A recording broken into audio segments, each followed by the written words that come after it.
We are talking today about happiness, and you just can't choose to be happy and be happy, contrary to what people have told us. Hey, it's Gary. If you're watching this live, give me a 1 in the comments. If you're watching this on a replay, give me a 3 in the comments. I want to go in detail on this today. I think it's so vitally important. By the way, please understand, anytime you hear me talk about happiness, I'm technically referring to joy, because happiness more so is very temporary. You can be given something or feel a feeling and it makes you happy. You can lose that feeling very quickly, but even though you can lose the feeling of being happy, you can still have a joyful state simultaneously. All right, something just to think about. So I'll be using the word happiness for argument's sake. So what do I mean by you just can't choose to be happy? Well, I'll give you an example. And then we'll go to the whiteboard a little bit, and we'll put some stuff on the whiteboard so we can prove this point and go a little bit deeper. I was with a gentleman. We were driving down the road. He was driving. I was in the passenger seat.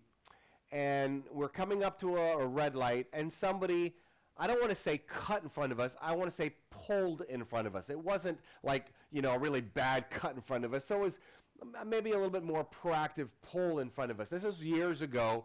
And the person I was with in the car, he jumps out of the car. If he did that today, he'd be shot.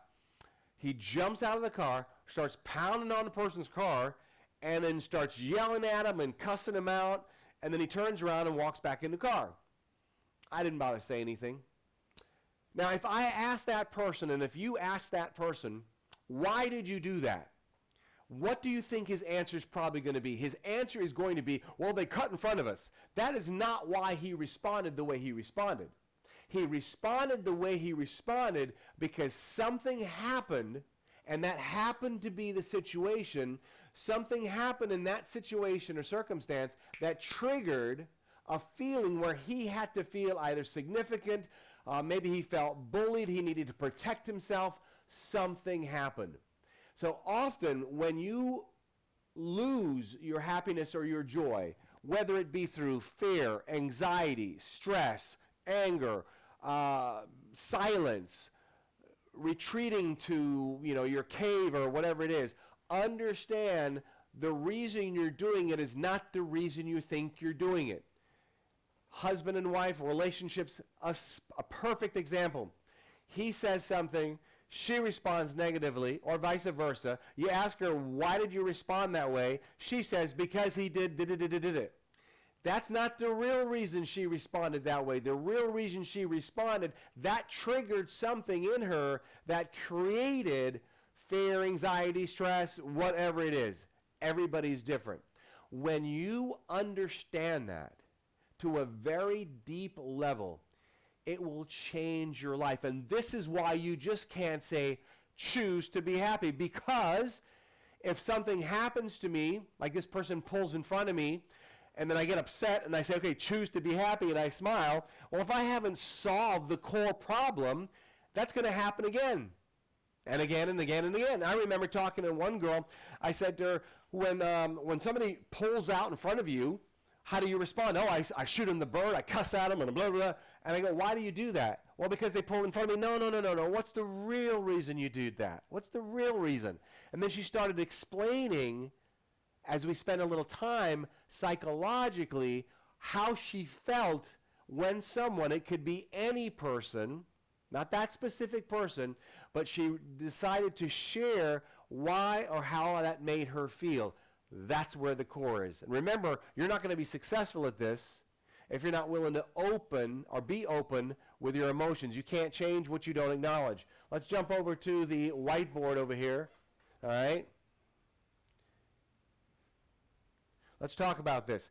Let's go through just a couple scenarios. Let's go with one. Let's talk about, we'll do one financial and one maybe more emotional or something like that. I am financially successful. All right, I am financially successful. Let's do another one. I love myself. I love myself. All right? So Let's talk about these two individually. These are just two examples. You may be fine with these two examples, but I will assure you, if you are human, then you have other things that I could write down that you're going to feel some friction.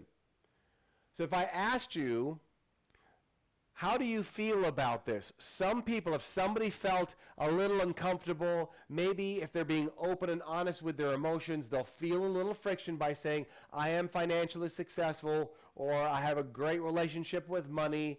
And if they feel that little friction, now we got to figure out, where does it come from? Well, maybe it was, I remember one guy I met, and the reason he didn't like financially successful people, he believed that all successful people were crooks and liars and cheaters. So that's why he will never, until he changes that core belief, he will never be financially successful, because he associates people who are successful with crooks and thieves. Now another one, I love myself. Well, if you were brought up where somebody made you feel not worthy, or always cut you down, or always made fun of you, you're going to have a problem saying, I love myself. And then I think it was Gandhi that says, no one can hurt me unless I give them permission. Ooh, think about that. No one can hurt me unless I give them permission. So it is an internal job, not an external job. So let's say that somebody says something to us and we don't feel that we love ourselves, and because of what was said in a relationship or whatever, boom, we respond very negatively. Then somebody comes as we're responding negatively and says, choose happiness. Well, you might want to breathe a little slower and then try to smile, but if you haven't solved this core issue, will it come up again? Of course it will, and it will come up again and again and again and again. So you might want to consider going over a couple thoughts like this. You can make things up. You can find these, on the internet and books and so forth. But when you have a little bit of a friction with this, this is a clue. This is a red flag letting you know, okay, there's a deeper problem here. You follow that deeper problem, you solve that deeper problem, and that is how you choose happiness. I would love to see your comments below on this, because this is a subject that I feel is very, very important with regards to people's success. I don't know who's calling me, but I am on a live call right now. All right, so that's pretty much it. Hope that gives you something to think about today. And regarding to how you change that choice, if you will, from unhappiness to happiness, one of the things that you really have to focus on is going to the core. Think about if you started your day with joy. All right? You just, even if you don't know how to get there, pretend you're there. Think about all the things that you go through that might steal that joy. I'll give you an example. All right?